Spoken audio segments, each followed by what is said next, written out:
Very good morning everyone. Stock Bangla চ্যানেলে আপনাদের সকলকে স্বাগত। আজকে 25 সেপ্টেম্বর নিফটি ফিফটির যে ইমিডিয়েট সাপোর্ট লেভেলটা 30,000 লেভেলটা একটা মেজর সাপোর্ট আজকের জন্য। এবার কালকেও মানে নেগেটিভই ছিল সারাদিন। এবার 25,000-এর নিচে ক্লোজিং দেয়নি, তার উপরেই ছিল। এবার আজকে দেখা যায় 25,000-এর লেভেলটা মানে ক্রস করে নিচের দিকে নামে কিনা, তাহলে মোটামুটি 24,800-700 পর্যন্ত মুভমেন্ট থাকতে পারে। এছাড়া রেজিস্ট্যান্স রয়েছে 25,150-200 এই লেভেলটাতে। আজকে সেন্সেক্স এর এক্সপায়ারি 81,650-600 এই লেভেলে সেন্সেক্স সাপোর্ট রয়েছে ভালো মতো। আর উপরের দিকে 81,950, 82,000 রেজিস্ট্যান্স রয়েছে। এছাড়া ব্যাংক নিফটির ক্ষেত্রে 55,060 এই লেভেলটা, 50 এই লেভেলটা সাপোর্ট লেভেল হিসেবে কাজ করছে। আর উপরের দিকে 55,270-300 এটা রেজিস্ট্যান্স লেভেল হিসেবে কাজ করছে। এছাড়া আজকে ইন্ডিয়ান মার্কেটে গুড নিউজ বলতে এইচএসবিসির একটা রিপোর্ট এসছে আগের দিন। সেই রিপোর্টে সেন্সেক্সের সম্বন্ধেই বলছে এইচএসবিসি যে 94,000 নাকি হিট করতে পারে। এবার কোন সময় বলছে? বলছে যে 2026 এর ইয়ার এন্ডে, 2026 এর এন্ডে। এখন বলেনি, প্রায় 1 বছরের গ্যাপ রয়েছে ওখানে। ওখানে বলছে যে 94,000 করতে পারে। আহ ট্রাম্পের ট্যারিফ, সেক্ষেত্রে বলা হচ্ছে যে কোনো ইম্প্যাক্ট পড়বে না। 4% মতো ইম্প্যাক্ট পড়তে পারে। এবং যেহেতু ফার্মা আর আইটি সেক্টরের উপর এখনো পর্যন্ত কিছু অফিসিয়ালি মানে পড়েনি, যেটাতে পড়লে অ্যাকচুয়ালি ক্ষতিটা বেশি। তো সেই দিক থেকে ঠিকঠাকই আছে। মোটামুটি সেরকম বড় কোনো এফেক্ট দেখা যাবে না, ইম্প্যাক্ট। এছাড়া ভ্যালুয়েশন যেটা রয়েছে সেটা খুব মডারেট আর খুব অ্যাট্রাকটিভ ভ্যালুয়েশন, যেটা অন্যান্য দেশের ক্ষেত্রে মানে কোরিয়া টোরিয়া এসবের ক্ষেত্রে মানে তার থেকেও বেশি অ্যাট্রাকটিভ আর কি ইন্ডিয়ান ভ্যালুয়েশন এইচএসবিসির মতে। এবং ইনফ্লেশনও এখন মোটামুটি ভালো কন্ট্রোলে আছে। এছাড়া গভর্নমেন্ট থেকে যেহেতু ইনফ্লেশন কন্ট্রোলে আছে, রেট কাটও হয়েছে, তো এটা একটা মার্কেটের জন্য পজিটিভ। এছাড়া গভর্নমেন্ট থেকে যে সমস্ত গ্রোথ ওরিয়েন্টেড, গ্রোথ সাপোর্টিভ যে সমস্ত পলিসি গুলো নেওয়া হচ্ছে, যেমন ট্যাক্সে যে মানে 12 লাখ পর্যন্ত ট্যাক্স ফ্রি করে দেওয়া হলো, তারপরে জিএসটি যে রিফর্ম করছে, এই সমস্ত জিনিসের জন্য কনজাম্পশন বাড়বে, তো জিডিপির ক্ষেত্রে একটা গ্রোথ দেখা যাবে। তো এই সব কিছুর জন্য মোটামুটি 94,000 সেন্সেক্স হিট করতে পারে 2026 এর এন্ডে, এটা একটা বলেছে। তো এটা ইন্ডিয়ান মার্কেটের জন্য খুবই গুড নিউজ। এবার মার্কেট দেখা যাক আজকে কোনো রিয়াকশন দেয় কিনা। আজকে সেন্সেক্স এর এক্সপায়ারিও রয়েছে, দেখা যাক সেটাতে কিছু রিয়াকশন আমরা পাই কিনা। এছাড়া ডিআইআই এর ক্ষেত্রেও আমরা যদি বলি, ওনারা বলছেন, যেটা এইচএসবিসি বলছে যে ডিআইআই মার্কেট থেকে ধরে রেখেছে, মানে এফআইআই কন্টিনিউ সেল করার পরেও মার্কেট কিন্তু একটা রেঞ্জে বাউন্ড হয়ে, হ্যাঁ 25,000-এর উপরে খুব যে বেরিয়ে যাচ্ছে বা 26,000-কে যাচ্ছে, ক্রস করছে, এটা নয় কিন্তু একটা রেঞ্জে মোটামুটি রয়েছে, একটা রেজিস্ট্যান্স রয়েছে। কারণ সেটা ডিআইআই দের জন্যই, মিউচুয়াল ফান্ডে এসআইপি হচ্ছে, সেখানেও প্রচুর টাকা রয়েছে। তো এটা একটা সাপোর্ট দিচ্ছে ইন্ডিয়ান মার্কেটটাকে, আরো নিচে যাতে না পড়ে যায় সেই জন্য। তো এই এই পজিটিভ গুলো, মানে পজিটিভ জিনিসগুলো রয়েছে ইন্ডিয়ান মার্কেটে। তো দেখা যাক মানে রিপোর্টটা ঠিকঠাক হয় কিনা, সেটা আমাদের পরের দিকে নজর রাখতে হবে।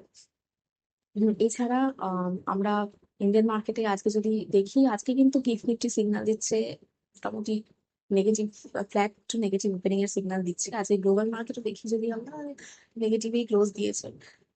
আজকে দেখা যাক ইন্ডিয়ান মার্কেট যখন রিয়াক্ট করে। এছাড়া আমরা সুজলো এনার্জির ক্ষেত্রে দেখছি যে ওরা বলছে 100% ইভি ফ্লিট ওদের। কারণ যে ক্লাইমেট মানে EV100 ইনিশিয়েটিভ, যে ক্লাইমেট গ্রুপ রয়েছে, সেখানে পার্টিসিপেট করেছে ওরা। মানে প্রথম একটা রিনিউয়েবল এনার্জি কোনো কোম্পানি সুজলো এনার্জি, যেটা ওরা পার্টিসিপেট করছে। এবং ওরা বলছে নিজেদের মানে ওন যে ভেহিকেল রয়েছে প্লাস লিজ যে ভেহিকেল রয়েছে, মোটামুটি 655 এরকম ভেহিকেলস টোটালি ইলেকট্রিফাই করবে।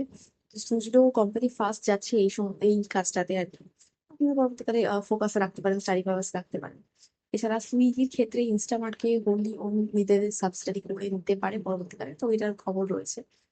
এছাড়া ইথানলের ক্ষেত্রে আমরা যেটা দেখছিলাম, মানে E20 গাড়ির ক্ষেত্রে আহ এখন নিতিন গাডকারি জি বলছেন যে E20 এক্সপোর্ট হবে। তো ইথানল যে সমস্ত কোম্পানিগুলো আছে তাদের ক্ষেত্রে গুড নিউজ। তো আপনারা খেয়াল রাখতে পারেন, স্টাডি পারপাস রাখতে পারেন। এছাড়া আজকে যে একটা ডেটা, ইম্পর্টেন্ট ডেটা, সেটা হচ্ছে ইউএস এর জিডিপি ডেটা, সেটা আসতে চলেছে। খেয়াল রাখবেন, লক্ষ্য রাখবেন কিরকম কি ডেটা আসে। হ্যাঁ, এছাড়া আদানির ক্ষেত্রে আমরা দেখলাম যে 5% আগের দিন মোটামুটি প্রফিট বুকিং হলো, ভালোই তো যাচ্ছিল, ক্লিন চিট পাওয়ার পর আমরা ভালোই উঠতে দেখছিলাম আর কি, র্যালি দিচ্ছিল ভালো। তো 5% আগের দিন ডাউন দেখলাম। এখন, মোটামুটি প্রফিট বুকিং, সেরকম কোনো নেগেটিভ নিউজ না, কিন্তু প্রফিট বুকিং এর জন্য ছিল।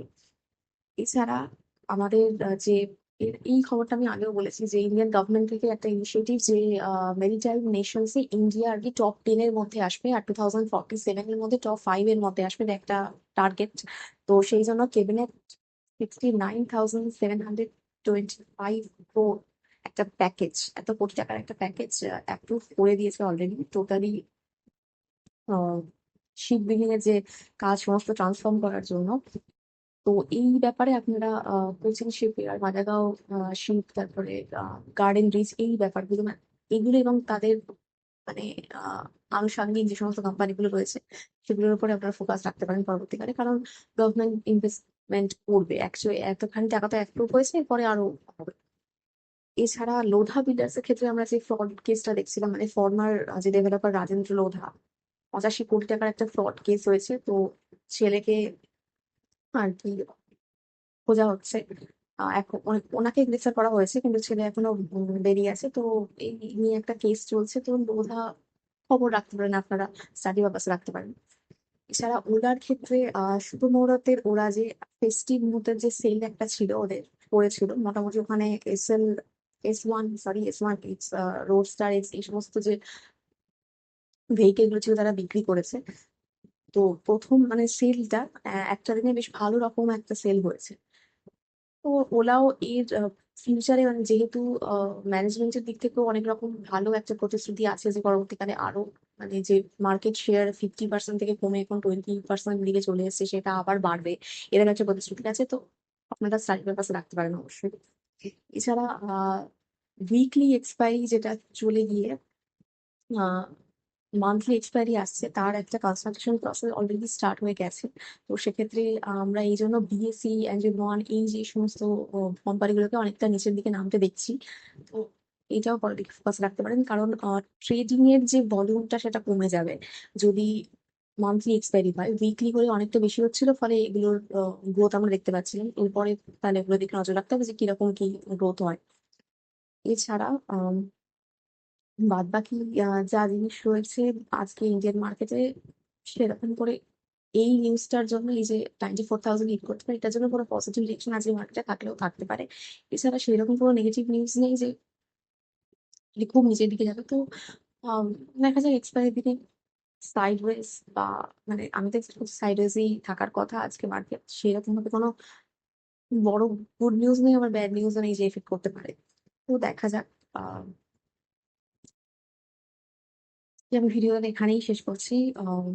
প্লিজ আমার এই ভিডিওর উপর ডিপেন্ড করে কোনো ইনভেস্টমেন্ট করবেন না, আমি কোনো সেভিংস অ্যানালিস্ট বা অ্যাডভাইজার নই, শুধুমাত্র এডুকেশন পারপাসে ভিডিও করা। দেখা হচ্ছে নেক্সট ভিডিও।